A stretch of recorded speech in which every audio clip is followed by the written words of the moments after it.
In 1996 in Varginha, Liliane, Valkyria and Katia saw a brown creature with large eyes and a crouched body right after heavy rain. Their account shook the city. Strange vehicle movements and the silence of authorities turned that encounter into something much bigger. From that moment on, Varginha became the stage of one of the world's most discussed UFO cases, surrounded by fear, curiosity, and unanswered questions. While the young women reported what happened, residents witnessed silent lights crossing the sky. The fire department was called hours later to capture a similar being, found trembling in a vacant lot. The sudden presence of military personnel increased suspicion. Unmarked trucks began circulating, and entire areas were quickly sealed off, raising even more doubts about what was truly happening. The fire department reported that the creature had a strong odor and seemed disoriented. The incident was logged, but soon the military took control. Shortly after, an army truck left the scene carrying sealed crates. Witnesses said soldiers issued harsh orders for everyone to move away. The mystery deepened, and the population began to realize that something unusual was being quietly concealed. At Varginha's regional hospital, staff members said they saw soldiers unloading something covered with a dark tarp. Rooms were isolated and doctors received strict instructions. Minutes later, the object was transferred to the Humanitas hospital, generating even more rumors. The movement didn't match any ordinary medical situation. Many believed an unknown body had been taken for examination under constant military surveillance. The story grew even more tense when reports indicated that a second creature had been captured alive by the army. Witnesses said it seemed weak but conscious. The arrival of specialized teams reinforced the impression that this was something serious.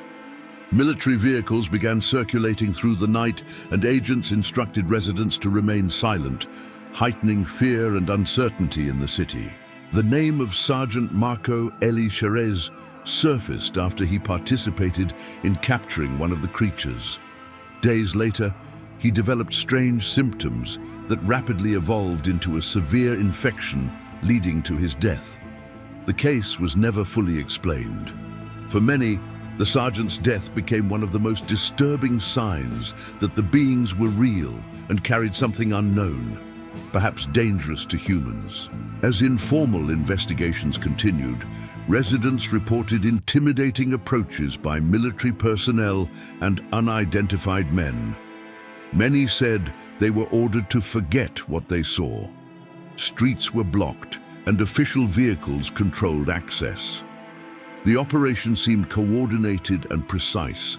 Everything suggested that important information was being removed quickly, while the population struggled to understand what was happening in their city. Researchers and ufologists arrived in Varginha to collect testimonies. Among them, well-known Brazilian ufologists analyzed details from witnesses. Many stories matched, reinforcing their credibility. Some claimed they saw helicopters transporting metallic objects and refrigerated crates carried by military teams.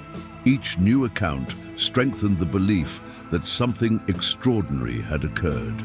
Authorities denied any abnormal situation, claiming everything was a misunderstanding.